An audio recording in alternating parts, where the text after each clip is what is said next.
Episode 10 starts out as a continuation of episode 9. You know the scene. Nothing I say could ever do it justice, so go watch it yourself. In short, it's amazing. I'm not going to give a play-by-play because it's just never going to be the same. I was wondering how you were going to recap this. I was thinking, is she going to go into detail? Nah, just watch it.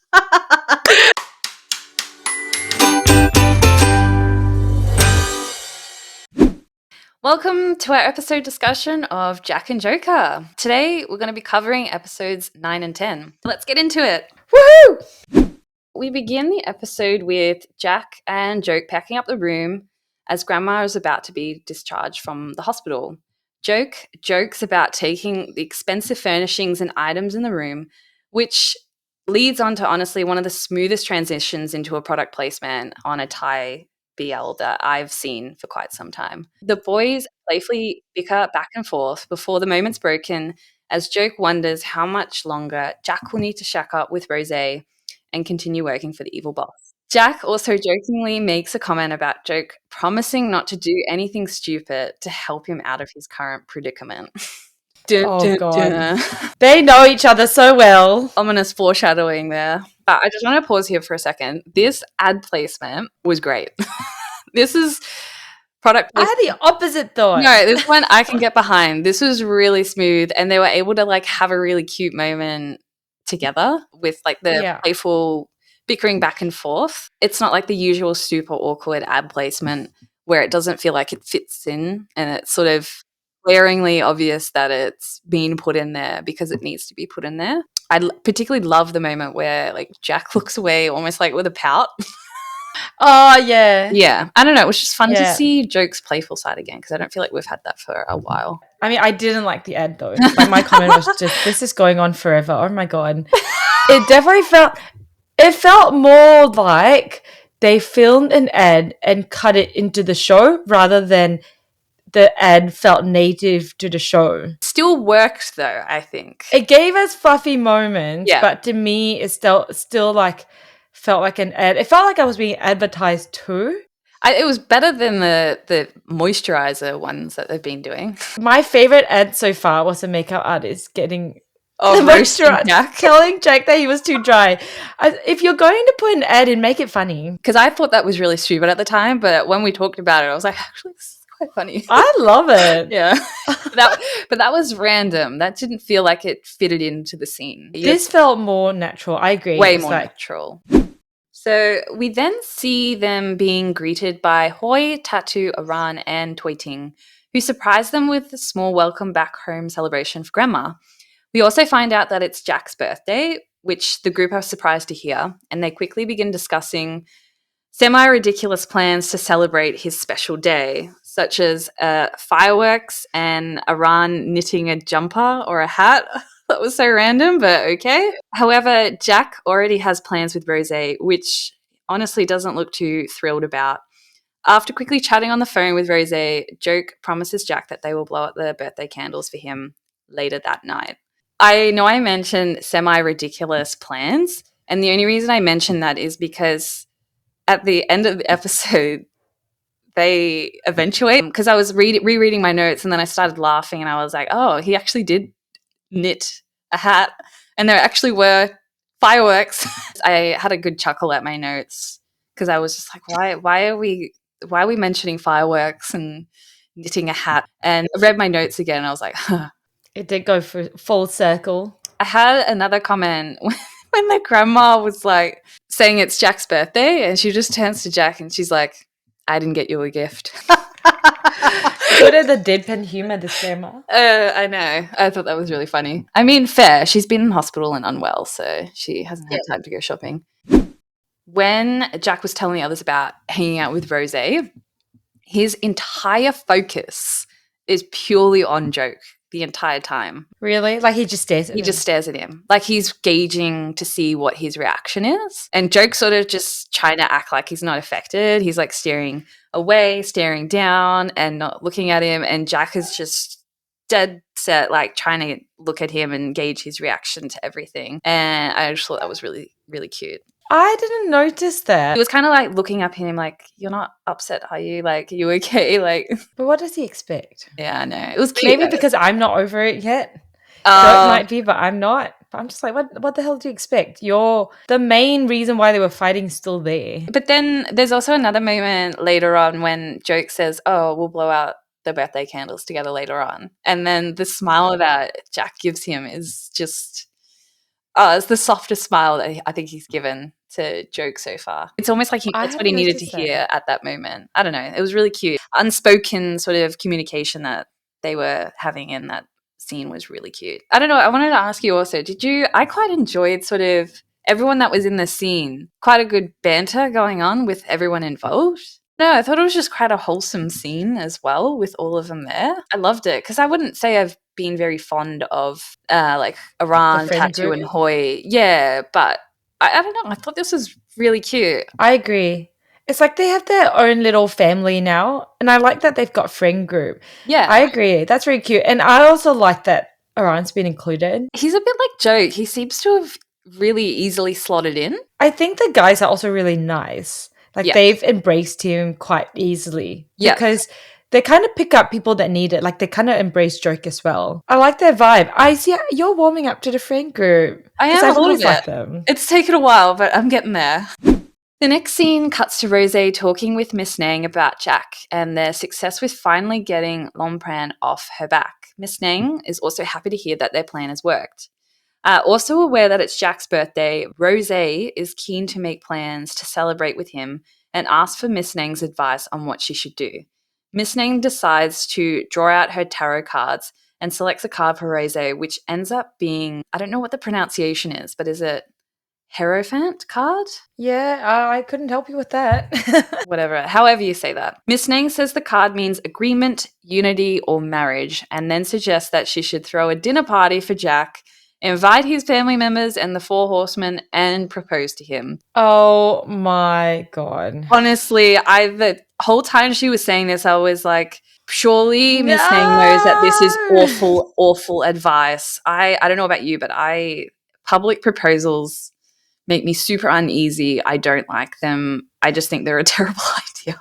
I agree, and especially with a guy who's so obviously not into you. Oh my God. The fact that she thought it was a good idea, I was like, Rosé, no. I don't know if Miss Nang was just finally the moment where I was like, she's clearly stringing Rosé along. I didn't really think it before, but I was just like, this is awful advice. Yeah, you think she's doing it on purpose? Yeah, clearly she wants something from her. I was also cringing. Yeah, it's just like, this is going to be horrible for everyone involved, including me. So as Rosé is leaving, Hoi arrives to pick up Miss Nang, but she seems more interested in finding out about Joke. She asks Hoi what Joke is like, and he practically gushes about how great he is. He tells her Joke is a thief who doesn't like stealing much anymore, and is someone who is fun to talk to, loves his freedom, is unpredictable, a little reckless, foolish, yet very determined. Miss Nang comments that Joke is the kind of person who can take care of everything, doesn't confide to Hoi what she means by that. She then gives Hoi 4 tarot cards for himself and the rest of his friends, and she insists he should distribute them when they are together next. The Fool is Joke's, the World is Tattoo's, the Moon is Iran's, and the Star is Hoi's. I can go into what each of these mean.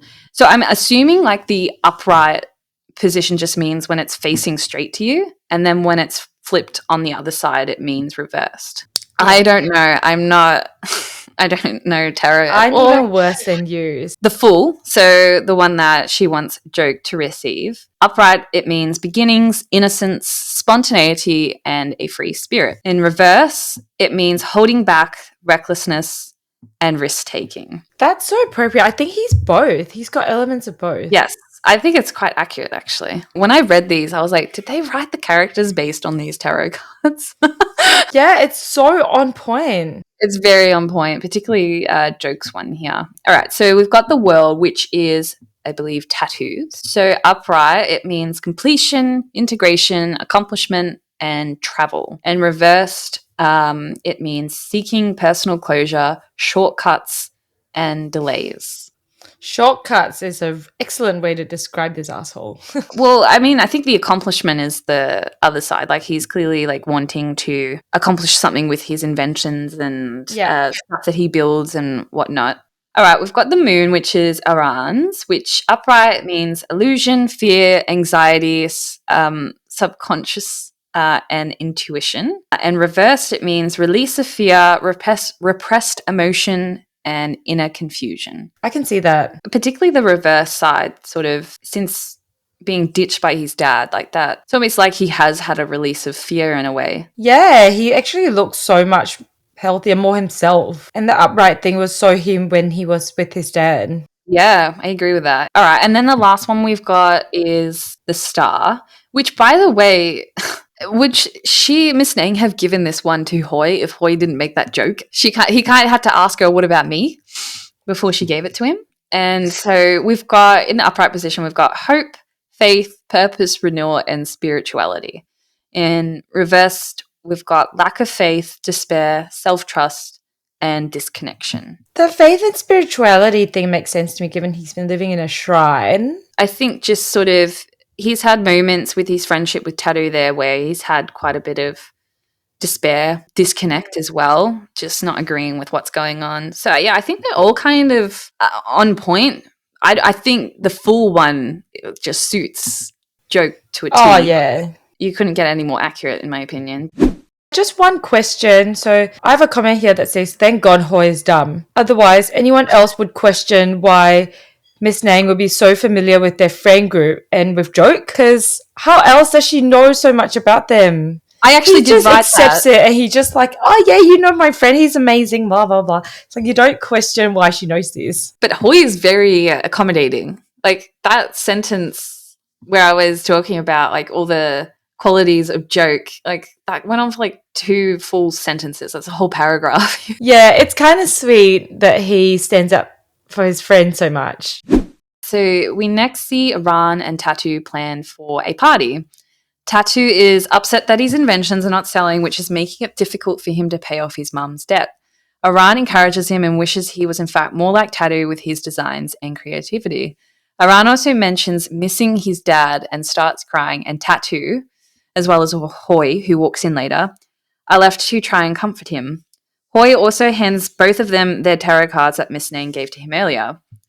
Later on, we see Jack at Rosé's place. Jack looks antsy, clearly trying to find the best escape route. He tells Rosé that he has something important to ask her, which leads Rosé into thinking that Jack is about to propose to her. The whole fucking scene. Oh my god. I laughed at this scene, actually. I died. I cringed to death. He instead asks her if he can go home early, explaining to Rosé that he already has plans for his birthday with his family and friends. A shocked Rosé starts crying and cancelling plans she had arranged for that night, which is apparently good enough to guilt trip Jack into agreeing to stay for dinner. Disappointed, he texts Joke that he will be late for their plans that night. It then cuts to Joke, who is spying on Jack and Rosé at a distance from a nearby rooftop, who replies to Jack's text saying he too will be late. So this is sort of my introvert personality coming out, but I don't like pity invites. If someone said that they already had plans, that would be enough for me to be like, okay, good, we're done. Like, we don't need to hang out. We don't need to do anything else. I'll catch up with you another time kind of thing.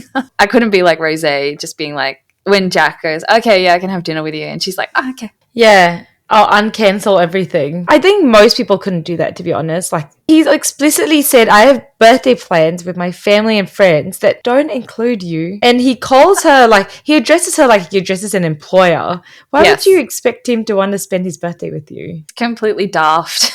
And the way she, like, starts to hold her hand out in preparation for the ring. It's like, ah! The slow-mo of the hand. The way that Jack was like framing his speech initially even made me think he was perhaps going to propose. So I kind of don't blame her a little bit. Really? I never ever thought that was going to happen. No, I didn't think it was going to happen, but the way it was framed, I can kind of see why she thought that. You got to remember, she's just come from like a tarot reading and she's taken like the advice from Miss Nang very literally. Immediately thinks that, yeah, he's going to propose and everything's coming true. I find the whole Rosé thing very interesting because this is the guy that she is about to propose to, but look at the dynamics. She's sitting on her own and he's standing next to her like pouring tea for her. I don't understand why they have that dynamics if she thinks that they're in the relationship and she's about to propose to him. So it's like she seems to be very disconnected from what healthy, regular relationships look like. To me, it came off as quite manipulative for her to like cry, Oh, yeah. to cancel everything. So I actually think she's not as innocent as it looks. She full on guilt tripped him. I don't care if you did it unintentionally. You have to have some sort of malicious intentions if you are happy to do that. But that's the thing, though. I don't think she is malicious. I think she is just that disconnected from reality. I wrote down, I said, Jack honestly looks like he's being held hostage. And she cannot see that. Maybe I just like absolutely can't comprehend what that's like. Yeah, I can't imagine being that clueless. We then time jump back to 5 hours earlier, where the entire gang, minus Jack, are eating together with Grandma. We then see Joke helping Grandma upstairs so that she can rest. They share a cute conversation about cooking together before Grandma passes out to nap in literally 0.2 seconds. Joke looks about the room and spots the photo of Jack and Evil Boss together. It then cuts to Joke meeting with said Evil Boss. Joke comments that he never expected the Evil Boss to be a fan of his. The Evil Boss bitches about how Joke and Jack's relationship is unbreakable despite his best attempts to screw with it. Joke is determined to get the Evil Boss out of Jack's life and even insists that he can handle Grandma's hospital bills. Evil Boss is still determined to get Jack and Rose to marry and refuses to let anyone get in the way of his plans. Joke asks if there is any other way and offers his own services to the Evil Boss. Evil Boss asks if Joke is able to steal something for him, even if going ahead with the plan might put his own life in danger. Joke insists that if doing this for the Evil Boss buys Jack his freedom, he is more than willing to do it. I love this scene purely because I just love seeing a sort of calm and confident Joke. He was just so collected, and that even the opening bit where like the boss is like trying to assert his dominance, and he like passes the cup over to him, and Joke's just like, "Nah, I'm good." And the boss is like, "Oh, I thought with your job, you could pour me a glass of whatever." And Joke's just like, he just ignores it, like doesn't give a shit. And then when he is referencing the picture on the wall, and Joke is just like, I didn't come here to chit chat. I'm just here to talk about Jack. Yeah, his confidence in the scene was just, yeah, it worked for me. Finally, he's got some agency. Like he's acting based off of a decision that he's made himself. He's not just sitting around waiting for Jack anymore. Yeah, I mean, I love cute and fluffy Joke, but I love a confident Joke as well. Not that I like that he's meeting with the Evil Boss, because I'm like, nothing good is going to come from this. But it was good to see that side of him again. Yeah, it's attractive. But it's been a while. I feel like it's been a while since we've seen this from him. And then another thought I had as well, that was with the Joke and Evil Boss scene, is, for God's sakes, I thought we were done with doing things behind each other's backs. Why would anyone trust what the boss is saying? Why is Jack willingly letting himself get used? And in the end, the only winner in this situation is the boss. No, why is Joke willingly letting himself be used by the Evil Boss when he should know that that's not something like a relationship you can just easily get out of? We have to be fair here that if we're going to be pissed off with Jack for going behind Joke's back, that we have to be pissed off at Joke for going behind Jack's back as well. And I am. So I'm annoyed. They literally just scolded Jack about this in the previous episode. You had no right to be angry then if that's what you're going to do. Yeah, you were doing so well, Joke. And then you did this. We then cut back to the present with Joke on the rooftop near Rosé's place. While scoping out the place from his position, a guard catches him and Joke tries to insist that he is the electrician. The guard doesn't buy it, and Joke tries to punch him but almost breaks his hand in the process. Hoy, Aran, and Tattoo come to his rescue and somehow manage to knock out the guard with wooden planks and Tattoo's sleeping sedative spray. Hoy brings out the tarot card Miss Nang wanted to give to Joke and recalls that all cards she gave him should never be separated. When they aren't able to figure out anything special about the cards, Joke tries to send them all away, but the guys insist on helping him out with his mission. Joke eventually agrees and comes up with quite possibly the world's lamest name for a mission I think I've ever heard in my life. Operation Bring Babes Back. Oh my god. It really happened. I don't know if it's a mistranslation, but that's what it said in English. And honestly, Joke, you let me down with that name for the mission. What the actual fuck? I had a quick note first about the tone of the show with Joke punching the bodyguard, and that Yeah. whole scene. There was such dramatic overacting from Ward that I was not a fan of. Really? Okay. I can't describe it. It's just like that whole thing made me cringe. He's acting. It's just like almost too much, which for me and with how I feel about War, it's like pretty much impossible. I don't think I've ever heard you say a negative comment about War. Yeah, his acting here was like too much for me.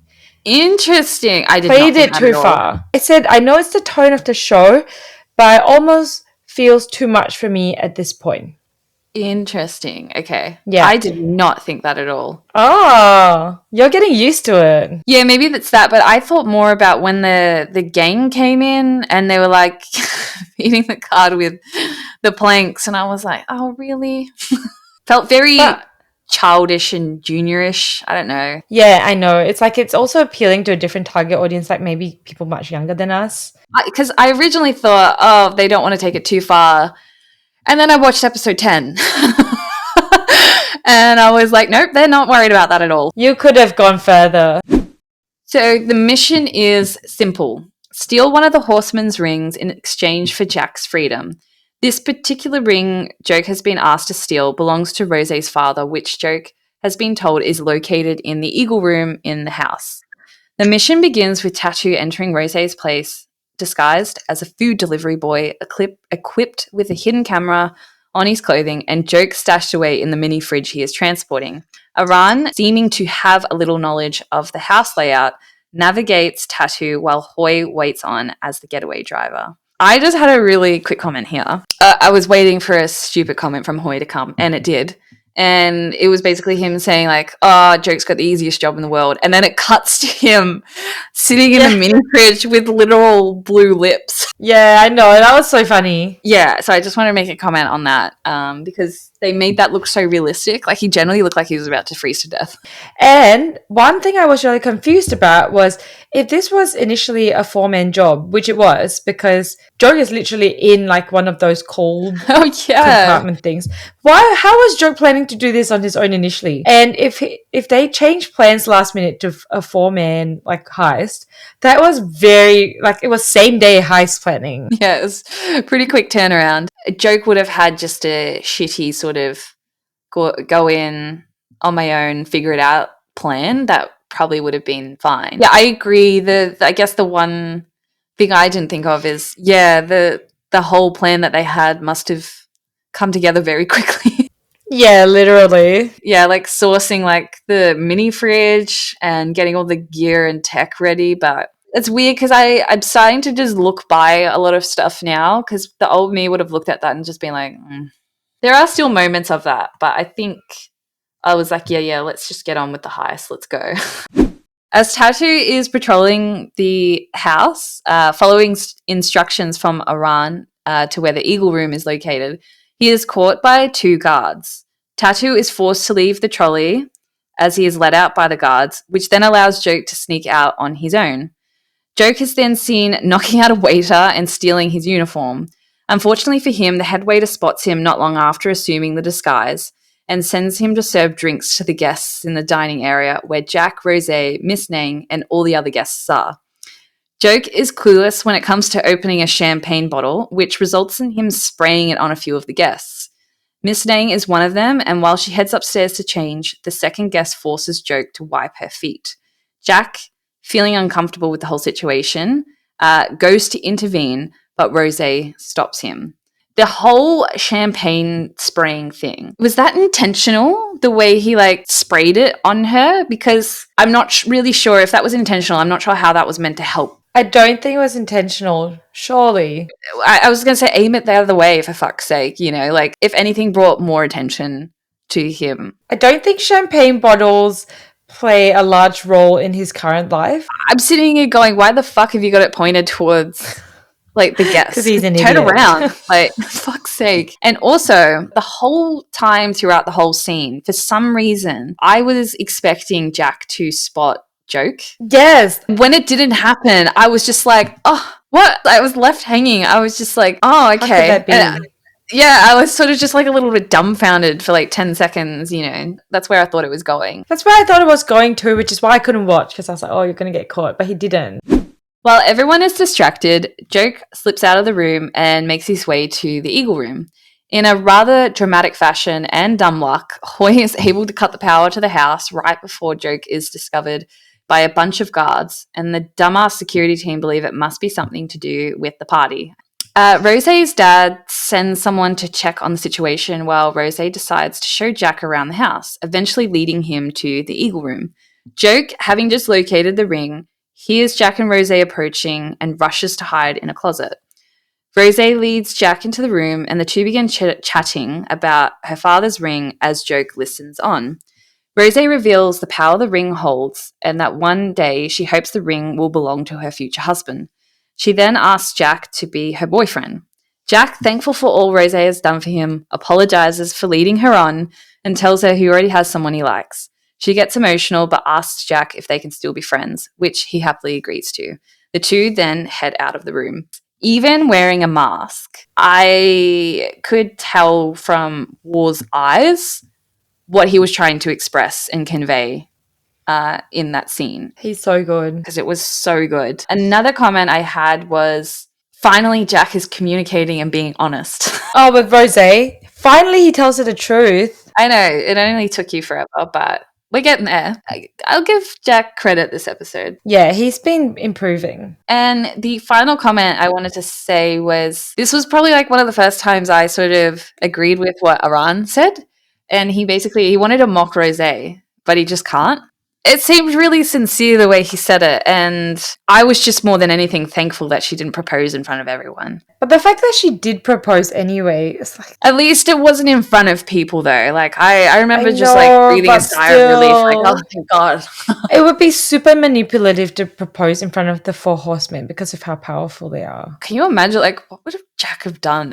You won't be able to refuse, surely. I don't know, that would have been so awkward, super uncomfortable. Anyway, they were my comments on the scene. Did you have any? Yes, so... I just read your first note and I totally agree. Which one? Why are they always doing these heists? Oh, yeah. So true. Yeah. It's so fucking true. Jack is never involved in these heists. I mean, he was on one in episode 5.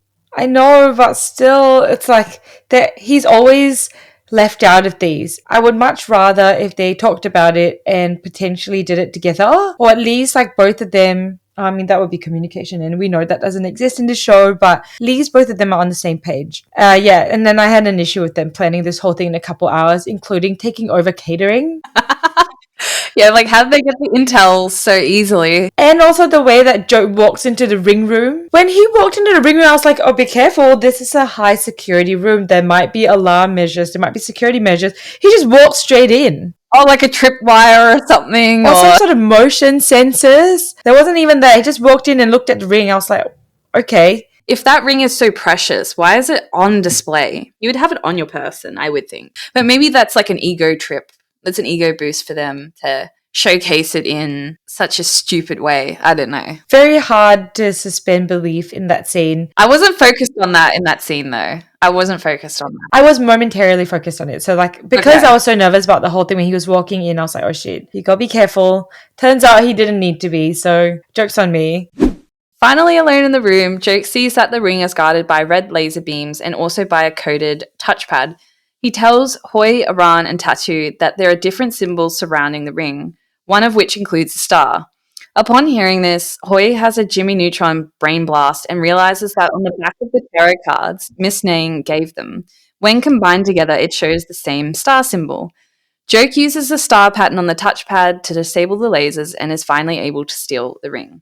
This is where I started to get annoyed, particularly this bit when he like pulls the ring off. He just like stares at it. Yeah, I know. It's like he has all the time in the world. I'm like, dude, you're in the middle of a fucking heist. Like, you don't have time to talk about anything and about how whipped you are for Jack. Like, just take that ring and get the hell out of there. Yeah, I know. I got irritated with him at this part too. That was really irritating. I know it's for dramatic effect or whatever, but I was like, you can be dramatic without being stupid, I think. Exactly. One more thing for me was like, and the main thought when the whole actual ring was being stolen was, star is a really insecure password.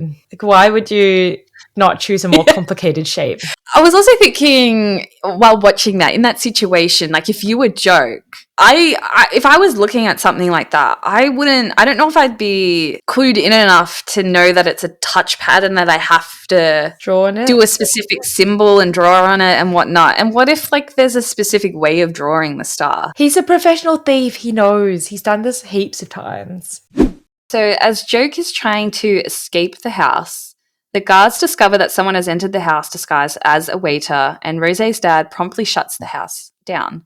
Joke, now cornered by the guards, slips into a room which happens to be Rosé's. He finds Miss Nang in there, and a confused Joke wonders if this entire thing was her plan all along. For some reason, she decides to cover for him and stops the guards from being able to search the room. The guards are then informed that someone has been spotted on a rooftop nearby, and they run off to check it out, only to find the knocked out guard. Joke wonders why Miss Nang is helping him, but she doesn't elaborate and instead calls Hoi to pick up the boys to escape. Having escaped with the ring, the gang celebrates as they drive off with fireworks going off in the distance. As Jack leaves, seeing the fireworks display, he calls and apologizes to the evil boss and tells him he cannot marry Rosé and offers to go back into debt collection instead. Evil boss instead just tells Jack he has done enough and to go live his life. I wrote down a note which was like, I was like, how is Jack not thinking there is not an epically massive red flag going on right now? Surely he's got to be suspicious. Oh, that's the thought that I had. I was like, why are you not questioning anything? I was like, good Lord, does he not get suspicious why everything's so easy for him? Yeah, I thought that too. I was just like, why did he just hang up? Why did he not even give a look of like, that was weird? Yeah. He's just like, yeah, okay, it's done. I massively eye-rolled when he just called the boss and said, sorry, I can't marry Rosé, because you could have done that 2 episodes ago. If it was going to be that easy for you to just give a call to the boss and try to tell him that I'm not going to do this shit with Rosé, you should have done this a long time ago. Why wait until now to do that? Ugh. In his defense, I think at the time he felt like he had no way out. Because I think if Joke hadn't done anything and he called the evil boss would have just been like, no, you're doing this. Yeah, I agree. But I mean, he should have tried. He did though, when the evil boss was asking him, because he was like, okay, I can do this, I can do that, I can do the shadiest things for you, but can you not force me to marry Rosé? But then afterwards, he's just like, yeah, okay, I'll marry Rosé. Yeah, I think that's just Jack. Oh, yeah, I know. He's not the most headstrong character in certain situations. Yeah, he kind of just says, oh, well, I've agreed to do this. I'm going to continue on with it. I also feel bad for Jack in this situation because he's, like I said, he was the only clueless one again, but he specifically told his friends not to butt in, and all of his friend group have basically, like, betrayed him, kind of. When did he say that? I don't remember. I mean, he specifically told people, like, not to butt in, and he wants to deal with this himself. Well, I mean, he told Joke and Grandma, specifically. Yeah, but I just feel like the betrayal is going to extend to his friends as well. All right, in the next scene, we cut to Joke arriving back home to Jack, who has been waiting for him. While pouring them drinks, Joke begins singing Happy Birthday to Jack and holding a dumpling with a candle on it. He asks Jack to make a wish, however, Jack tells Joke that his wish has already come true, telling him he finally quit working for the evil boss. He instead tells Joke to make a wish, but Joke mentions that his wish has also come true. They then decide to blow the candle out together. Jack then tells Joke about Rosé's proposal, and Joke asks him how he responded to her. He tells Joke that he turned Rosé down as there was already someone he liked. Jack then asks Joke to play Truth or Dare, a callback to the very first time they met at the bar. The first spin lands on Jack and he picks Truth, and Joke asks him who the person is he likes. Jack stares Joke down and tells Joke the person he likes is him. Jack spins the bottle again and cheats by turning it to face towards Joke. Joke laughs it off and plays along and picks Dare, to which Jack asks if he wants to be his boyfriend. The two eye fuck for a few seconds before Joke scoots in closer to Jack, saying yes before kissing him. Before even the end scene there. The way that Jack's face lit up when Joke came back home, it was so cute. He just wanted to spend time with him on his birthday. Another comment that I had was the way that Jack like smirked at Joke. I'd have to watch it again now. I can't remember, but he just like he was staring at Joke, and Joke made a comment, and Jack just like smirked, and it was so good the way he did it, and it was just like he was so confident that Joke liked him. He didn't even ask Joke if he did. He just flat out came out saying he liked him, and that was enough for him. I mean, Joe wasn't ever hiding it. No, but I just love the confidence. Did you find the whole like truth or dare thing cringe at all? I cringed a little bit. I know what you mean, but probably not, in the sense that I felt like it probably was meant to be a little bit cringe. And by that, I mean, it was Jack's way of telling him that he liked him. Yeah. He didn't, it was his way of, how do I get away with bringing up the conversation? That's what I thought. Yeah. I know exactly what you mean, but I think for me, I was just thinking of it as more of a callback. Yeah, I agree. So I didn't find it completely cringe. I think it worked well for the scene. When they finally kissed, it was kind of like, yeah, finally. It was well done. Like, I was blown away by the intensity of it. Yeah, it was intense. They just went for it. And I think I was entertained by, it just felt like Joke the whole time was trying to like lead the kiss, and Jack was just not having it. They're fighting a little bit. A little bit, yeah. And just like the different emotions like are played throughout it. Like from the start, it was like sort of quite intense, and it was really rapid, and you could just see like Joke trying to like establish himself leading it. He was a little bit aggressive about the whole thing, yes. Because I think my favorite part is when they pull away and they're just staring at each other. He pulls away and he just stares at him, and he's just like, you need to slow it down. That's kind of how it felt. Oh, okay. The second time they went to kiss, it was way more slow. It was way more like sensual feeling. And for me, that was probably the best part about it, was just them looking at each other in that moment. Yeah, it's sweet. Did you notice when like Jack pulled away and it like did a close up on him? I don't know if it's just the way it looked in general, but he looked like he like shivered when he like pulled away. Yeah.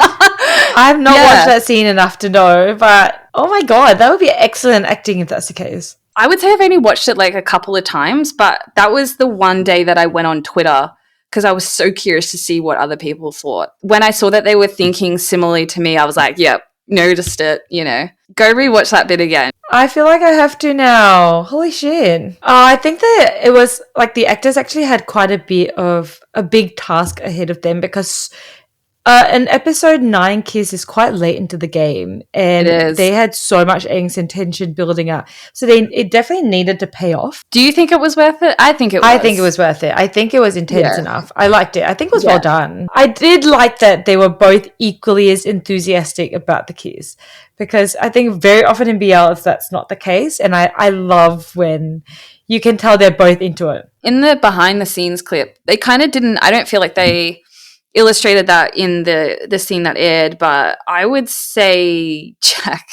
because they kind of showed him as a little bit, like he was keeping up, don't get me wrong, but I felt like in the behind the scenes clip, it showed him being a bit more of the aggressor. Yeah, he did look a little bit like, oh, no, not like in a bad way, but like... No, like, oh, like you're all over me kind of thing. Yeah, like he didn't have a lot of control over what was going on. It wasn't like that in the behind the scenes clip at all. Interesting. In my opinion. Maybe it wasn't. Yeah. It was definitely intentional. There's this tweet. This is one of the tweets. There was many, but this tweet in particular made me laugh out loud. Yeah. But it was like in reference to like all the disguises that Joke plays. It's like of all the roles Joke played in the series, this is my favorite. And that made me laugh. I mean, I would have to agree. I think the social media was blowing up quite a bit after episode 9. It was, yeah. Finally, everyone was like, finally. It was a bit perilous to be on Twitter in public, I'm not going to lie. Because constant content. Every tweet was just them making out. Nice. At the end of the episode, we get a flashback scene to the evil boss's phone call with Jack, telling him he has done enough and to go live his life. As he is hanging up, Joke arrives with the horseman's ring. Joke warns him not to go back on his promise and to leave Jack alone, and the evil boss says he is a man of his word. As Joke goes to leave, evil boss comments on how impressed he is by Joke and asks him to work for him, which Joke just ignores. The final scene is a shot of the evil boss wearing the ring and calling an old acquaintance to do a cleanup job for him. I know that the intentions were most likely bad in what when he was saying he was impressed by Joke's skill. But there was a little part of me that felt a bit of pride for Joke. Finally, someone recognizes your abilities. A little bit, yeah, like he's talented, he's skilled.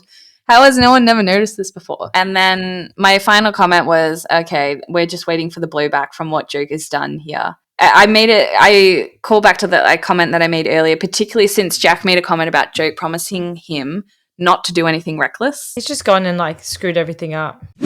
After episode 9, you think that we deserve a sweet and fluffy episode by now, but the writers have other plans. Episode 10 is a goddamn roller coaster, and I have a feeling we're not getting off for a while yet. Episode 10 starts out as a continuation of episode 9. You know the scene. Nothing I say could ever do it justice, so go watch it yourself. In short, it's amazing. I'm not going to give a play-by-play because it's just never going to be the same. I was wondering how you were going to recap this. I was thinking, is she going to go into detail? Nah, just watch it. This is so much better. I'm going to spoil it if you hear it from me.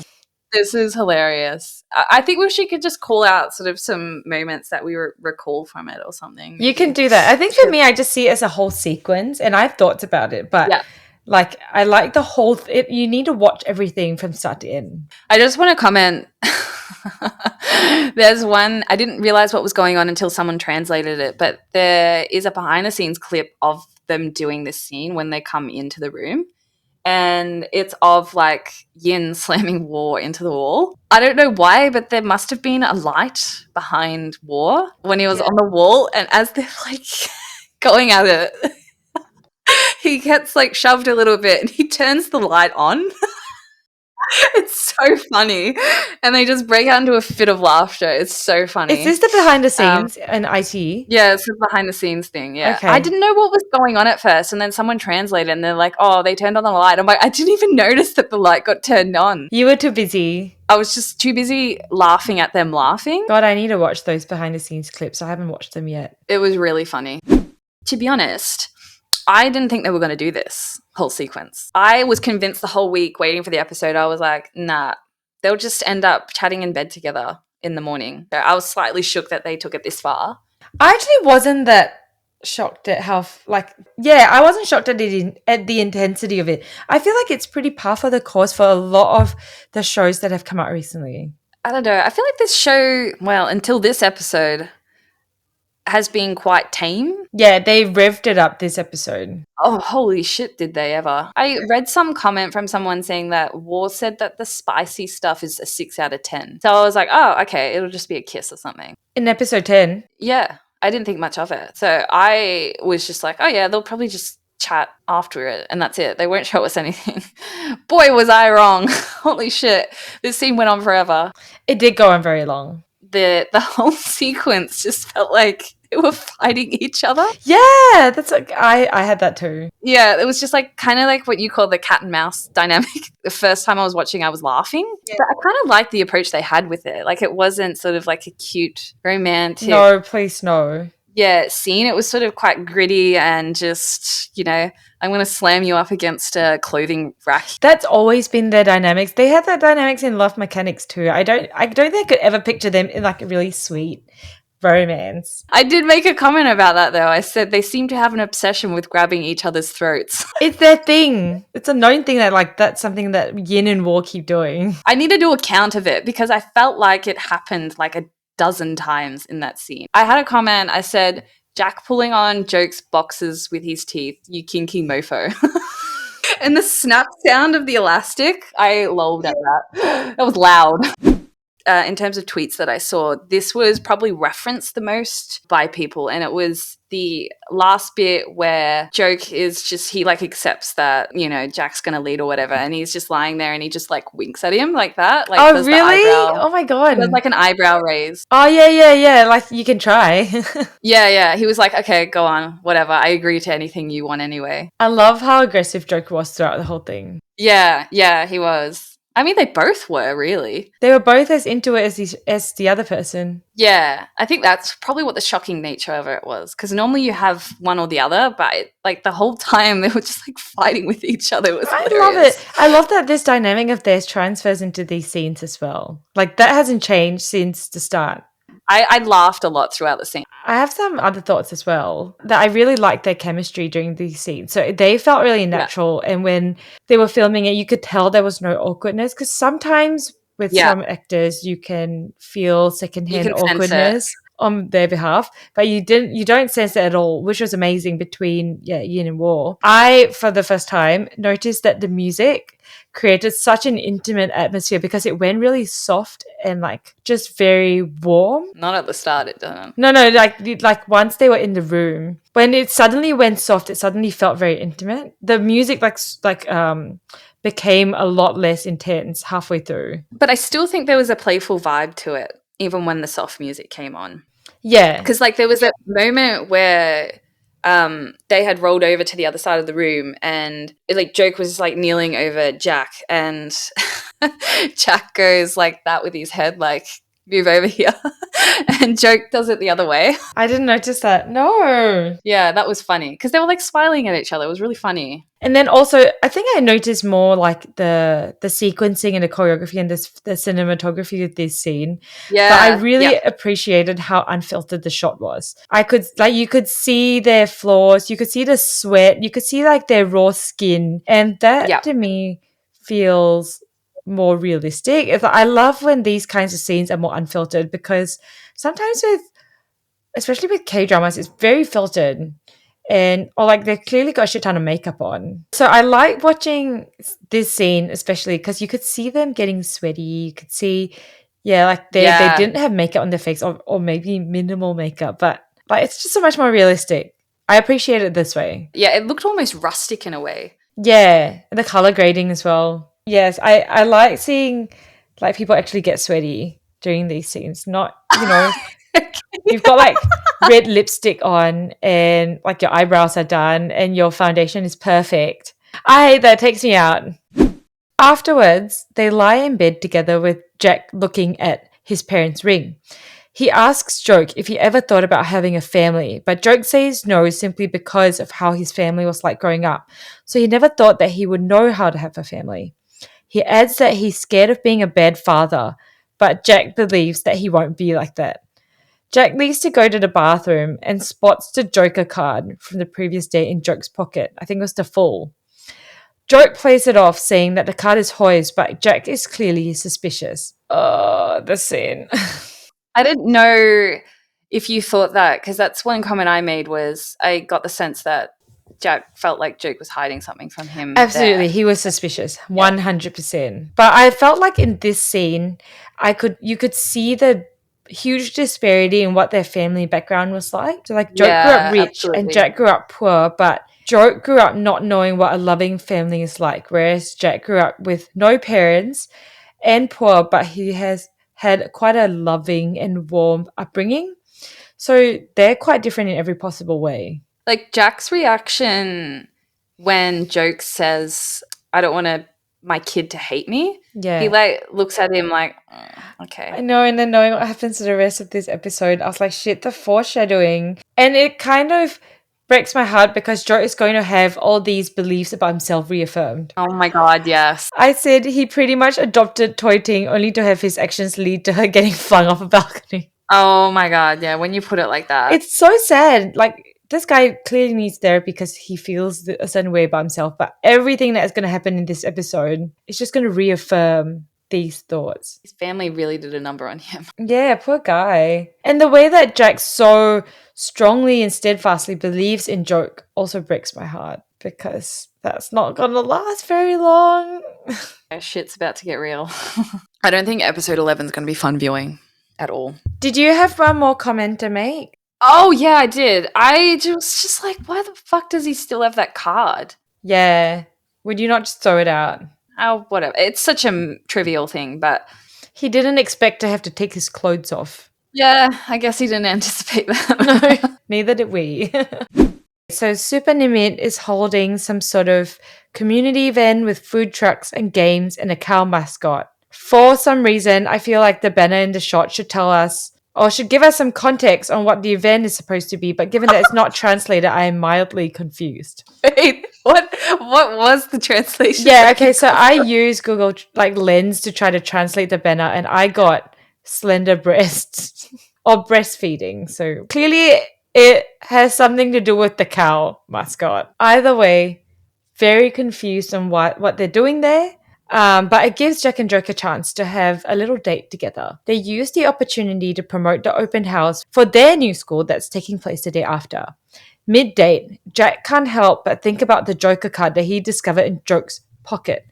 Cut to a random flashback of him contemplating this on his balcony with nothing but teeny tiny shorts on. I don't know what the purpose of that was, but I'll take it. So true. Like, in the context of things, it's such a random shot. Yeah, I know, there was no point. I'm not complaining. It's a great shot of him. I don't know if it was completely necessary. It was a couple seconds of him just going like, and then cut back to... I totally forgot about that shot until I was reading along with your recap here. When that came out, I was like, okay, I know what you're doing. He looks phenomenal, Yeah. don't get me wrong. Yeah. But it was a bit random. Yeah. And now we know what was underneath that giant t-shirt. Short shorts. Maybe it was those specific short shorts, because they are short. They are tiny. Now that Boss has the Four Horsemen's ring, he's on a real power trip and says that any of the debtors who won't pay their debts will be rounded up. The scene then cuts to Save, who tells Hope that he's been forced to draft up a new contract for Boss, that anyone who can't pay their debts will be forced to work for him like slaves. Save says that now that Boss has the ring, he has so much power that even if they try to escape, they won't get very far anyway. So just what kind of power does the ring give the evil boss? I'm trying so hard not to laugh because I went on a bit of a rant about this. Okay, please go into rant because I'm so confused. Okay, basically, Boss has got all this power now, and I was like, which, by the way, how does evil Boss just have all this random power now? From a ring. I literally wrote down, did he get instantaneous power as soon as he put the ring on, like Thanos? They literally say he's like Thanos now. Yeah, and like the ending scene, I didn't call back to it in episode 9, but the ending scene of him like putting on the ring and like looking at it, and, it was a little bit weird. I'm not understanding what's going on. Does anyone other than, I guess, those who stole it for him, like Joke, Aran, Tadu, Hoi, and maybe Miss Nang and a few others, know that he has the ring? I felt like perhaps maybe there was like a missing scene in there that we needed to see of like evil boss rocking up to like a meeting with the horsemen and being like, hey, I've got new bling kind of thing, you know. I don't think it really explained why all of a sudden he just commands this power because of this ring. I mean, at the end of the day, it's just a ring. Yeah, exactly. They're making it sound like the ring is some Lord of the Rings style. Yeah, like it carries its power magically with it. Yeah. I don't think I'm buying it. That's not a suspension of belief for me. That's a little bit weird. I spend the whole episode getting really confused and trying to figure out what exactly the ring does. I think they should have explained it a little bit. Like even, you know, Lord of the Rings has a scene on what the ring does. It was quite confusing how he just like, it felt like he instantaneously got power as soon as the ring hit his hand. Yeah, I think that's the vibe they were giving off. I just have one throwaway comment here because Save and Hope were having that conversation about being stuck with, you know, having to make all these horrible contracts for Boss because he owes him money. Like when they talk about how much they actually owe him, it's literally only like 8,000 Aussie dollars. To me, that was like so shocking that you would give up your entire life, give up your relationships, screw people over for that amount of money. It just puts into perspective how poor this community really is. Yeah, I was just going to say, like, so when I worked in retail, I worked with people that lived paycheck to paycheck. I can see why an amount like this would feel like the end of the world for someone.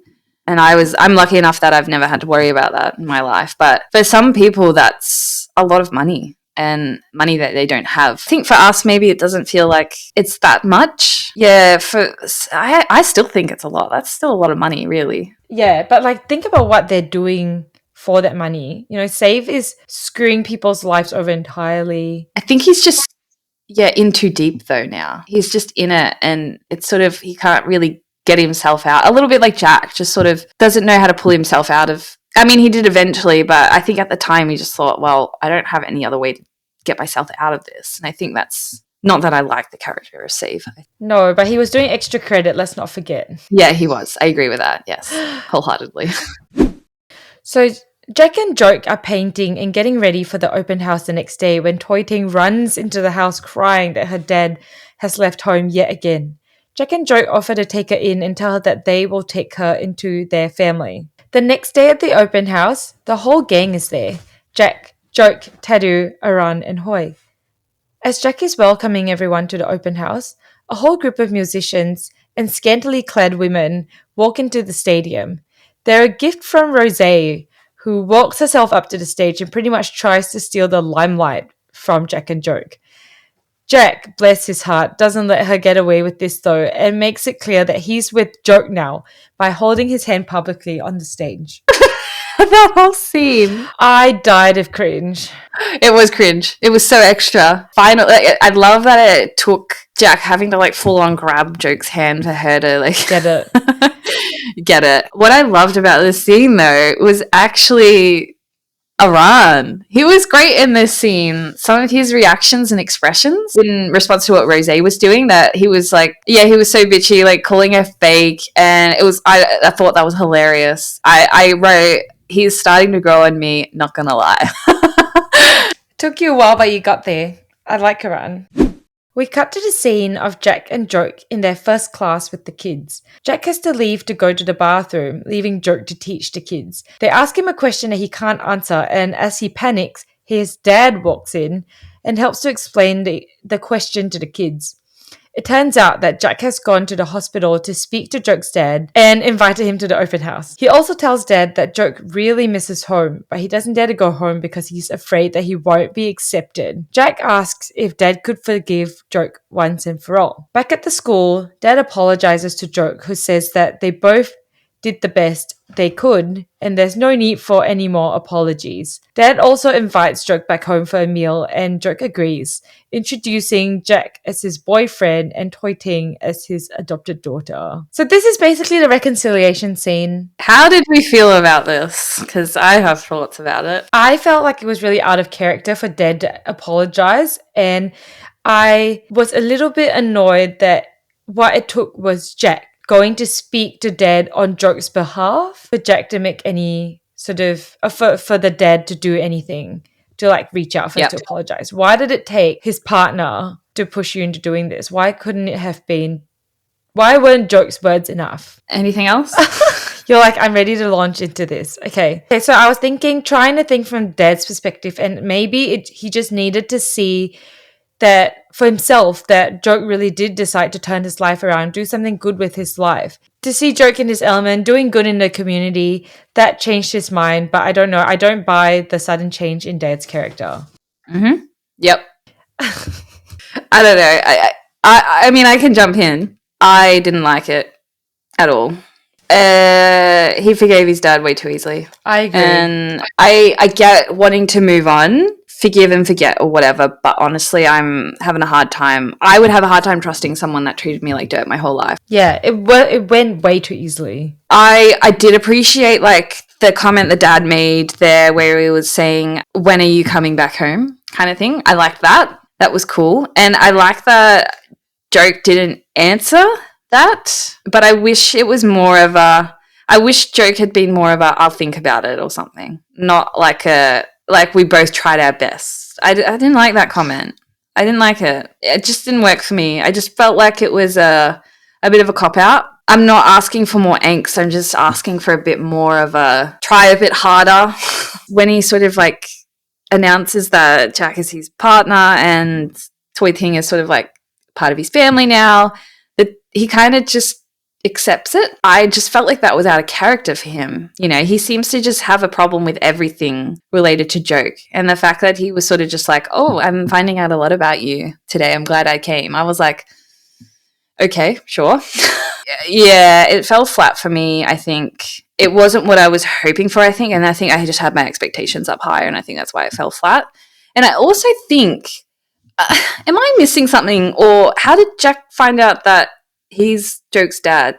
I feel like there's a missing scene in there. It's missing a scene. I agree. Like, I get, like, at the hospital, the grandma did say, like, Joke was the one that organized to do the surgery earlier. But he didn't say that it was Joke's dad. Like, that was never elaborated on other than the conversation that grandma and Joke had. Like, she knows, but he doesn't. Yeah. I would have enjoyed a scene where Jack has that realization, oh, that's your dad. You know, when he reacts to, Joke says, oh yeah, this, my boyfriend is standing right in front of you. And Jack goes, like that? Like, you know, sort of like, what are you doing? Originally, I thought it was Jack reacting to, oh, that's your dad? But then I remember, like, just before that scene, Jack went and spoke with him, clearly from the standpoint of knowing all this information. I would have enjoyed a scene like that, honestly. And I didn't hate the overall scene. I just felt like Joke was, again, forgiving too easily. And I don't know. I don't really buy it. I think I'm still hung up on the fact that he spent 5 years in prison and never really... Yeah, you can't forgive for that, surely. I would never forgive my parents if they did that to me. Yeah, you can't come back from that. Yeah, and if there were, it would be years of building trust again to have a relationship. Yeah, Dad did the bare minimum. He did fuck all. Like, he did nothing. He just showed up at the open house and he was like, oh, sorry for being a bad parent. And I'll forgive you for all your issues. It was one of the few scenes that I think I was looking forward to in sort of how they were going to navigate that reconciliation, and it just didn't work for me. Yeah, they let him off way too easy. I agree. So Miss Nang and Boss are having yet another conversation. It's finally revealed that they're siblings and their parents were killed by Rosé's dad.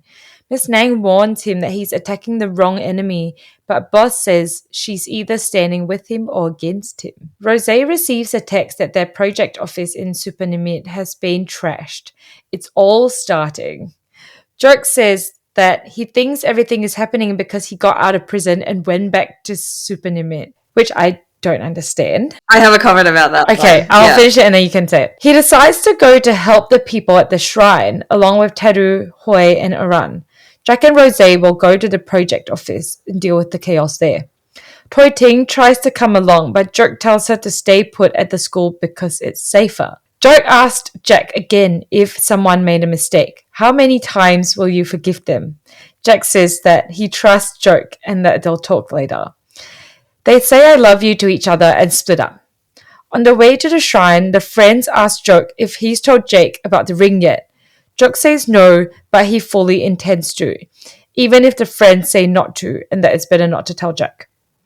Joke doesn't want to survive by lying, and that if he were to start over again, he wants to do it honestly. Good on you, Joke, but it's a bit too late for that now. I literally wrote that. I said him wanting to tell Jack about what he did and finally realizing that living in a lie has messed up his life enough. Good self-reflection, but too little too late. I know. Why is he only thinking about that now? Like, you should have thought about that when you were celebrating actually stealing the ring, or, you know, before you stole the ring. Really appreciated when Jack was not pressuring. He could clearly tell that there was something that Joke wasn't telling him, something that is, I guess, hiding from him. But he didn't pressure him into saying anything. He was actually quite respectful. All I could think was, oh my God, like, this is making it even worse. Now is not the time to be in a healthy relationship. I was just like, oh no. I was like, this is going to make it even worse when he finds out what he's done. When they said, I love you to each other, I just wanted to point out Rosé's reaction to that was absolute gold. I love her reaction. She's so good. I had one comment. I think you called it out when you were doing your recap, when he said, everything that's happening is probably because I got out of prison and came here. Yeah, I didn't get this. What does him coming back from prison have anything to do with it? That was such a statement to make that makes me think that there's going to be another reveal of some sort. I don't know. That was quite the thing to say. But no one else questioned it. Everyone was just like, oh, you think? I was like, what? Am I the only one confused here? Yeah, but it also got me thinking, oh, maybe it's another thing that's lost in translation as well. I think so. I'd be so annoyed if that was the case, because this is quite a key thing to say. I was sitting there going like, that is That is a statement right there. Rose, Jack, Save, and Hope stand outside the project office negotiating with the community. Rose mentions that her house was robbed, wondering if it had anything to do with the current commotion that they were standing in and amongst. They suspect that it was Joke who was related to that thief, and Jack ominously says that if that were the case, they would have to kill him. He defends Joke, however, saying that he's changed and that he's turned his life around, so it's not likely him. They then hear a massive thud in the background and find J.O. sprawled on the ground, having committed suicide and fallen to her death. It turns out that she was in massive debt despite winning the Four Horsemen game earlier. She had been tricked by Boss and Save into investing all of her savings into a failing stock. Jack also picks up on this. He puts two and two together and realizes that the incident with his grandma is also related to Save. It turns out that Save also has a shit ton of debt with Boss and doesn't have a choice. Jack tells Hope to never let him see Save again if he wants Save to live. I could not believe they went there with the suicide scene. No, I was shook. And, like, even the scene of J.O., like, lying. Yeah. That looks so realistic. And it totally raised the stakes for the episode for me. Oh, 100%. Yeah. It was like, shit's going down. What the hell? I was just thinking about this the other day. I was like, Jack's parents died by suicide. Oh, my God. That would be quite triggering for Jack to see that. You know, he looked so traumatized in that scene. Like, phenomenal acting by Yin again. He genuinely looked, like he was going to pass out or something. Yeah, but J.O. was also a friend of his, so it was kind of personal. Yeah, exactly. He knew them. Yeah. Even the scene where he was arguing with Hope and Save, like, that was... I was just like, oh no, this is the start of many reveals. Here we go. Yeah. The exasperation coming out of Jack was so raw. That is how I expect someone who got betrayed to behave. So well done. And I think, again, it's sort of Joke's betrayed him in the past and, you know, other people have fucked him over in the past, and it's sort of just like a recurring element, and like it's getting to the point where it's like, can he even trust anyone? I know, I feel for him. I really feel for him. I would just be exhausted if I were him. I have one more comment. This was the scene with Jack and Save and Hope. I said here that Jack is justifiably livid with Save. But then when he goes in to hit Save, Hope actually blocks him off and says, what does he have anything to do with this? Just take it out on me. And that really pissed me off. I really needed to see Jack land a punch on Save, but we didn't get that. What do you mean he's not related to this? He's the main player in this. And he even did extra credit. But not just that, like, Jack doesn't know the extent of the betrayal either. Yeah, it's way worse than what he's thinking. It just really bothered me that I was kind of hoping for a scene where we would see Save suffer for it, but I don't think he did because his boyfriend shielded him.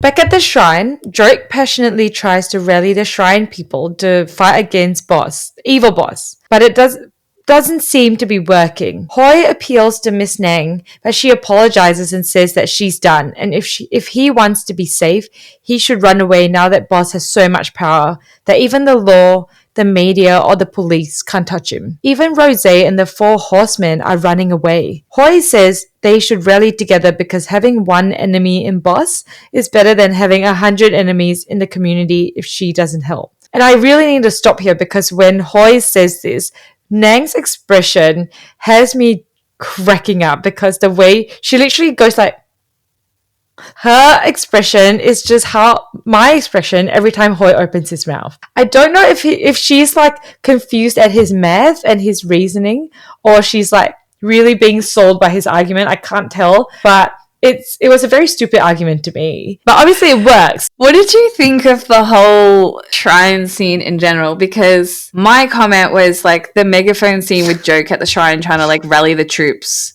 was weird. I was like, why are they there? I didn't really understand why they were there. Yeah. Is it just because they feel guilty about stealing the ring and giving it to Boss, who now has this weird unlimited power, unspoken unlimited power? But I think the whole scene with Miss Nang and Hoi I felt weak. Like there was not a lot of build up to it. it didn't feel well fleshed out, and it felt really disjointed to me. I think the whole shrine scene was that, in that there wasn't any explanation on why they needed to go to the shrine and rally the shrine people.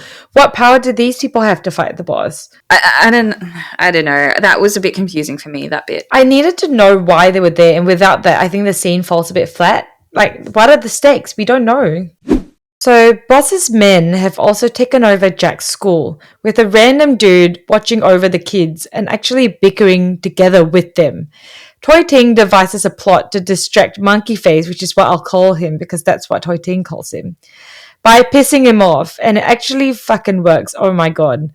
She lures him away while the other kids escape to the shrine. Meanwhile, at said shrine, Hoi succeeds in convincing Miss Nang to fight alongside the villagers, and this gets the rest of them to stand up to join the fight as well. The escaped children turn up at the shrine and reveal that the kids have been taken as leverage for the parents. Boss wants to teach everyone, including the kids, not to have any hope. Joke realizes Toy Ting is missing from the group of kids. She's currently fleeing from Monkey Face at the school, who catches up to her.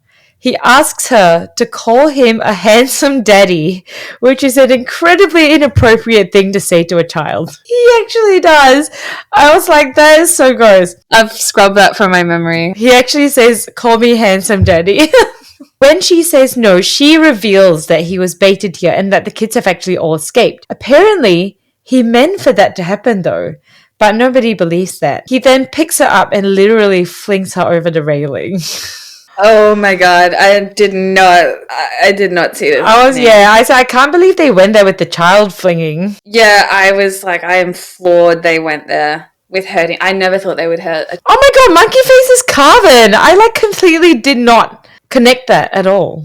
Yeah. No, I didn't recognize that. Yeah. So before we get to the really bad bit, I was like, why is Carvin getting offended by a 10-year-old? So childish. I know, and the other thing I thought was a bit funny was when she flings the ball at him and it hits him in the nose, and he just immediately has a nosebleed. Yeah, and then he licks the blood off his lips. Yeah, but yeah, holy shit, I was shook. I'm still shook. That is actually quite graphic. It's way too graphic for a regular BL show, I think. But it raised the stakes. I thought the stakes were already high, and it just amplified it.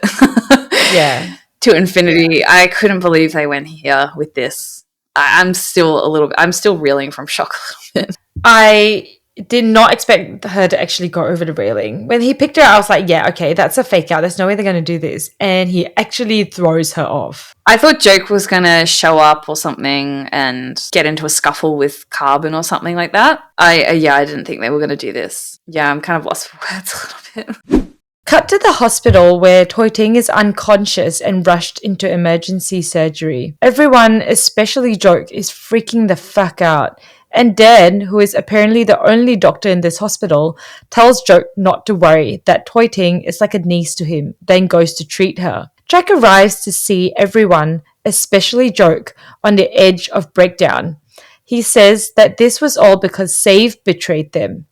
Joke then finally speaks up, saying that the one who betrayed Jack wasn't Save but Joke himself, as he was the one who broke into Rosé's house and gave the ring to Boss. And I just want to say, because I've only got 2 points here, but when Joke kept chickening out on telling Jack the truth, I kind of could already guess where this was all leading, in that the truth would come out in the worst possible moment. I just hadn't expected it to be, with Toy Ting in hospital. I think that these two are not the best at communication, and I kind of like that it culminated in something like this. So they're actually suffering for the lack of communication. And for me as a viewer that has been really frustrated by this lack of communication, it kind of feels quite vindicating.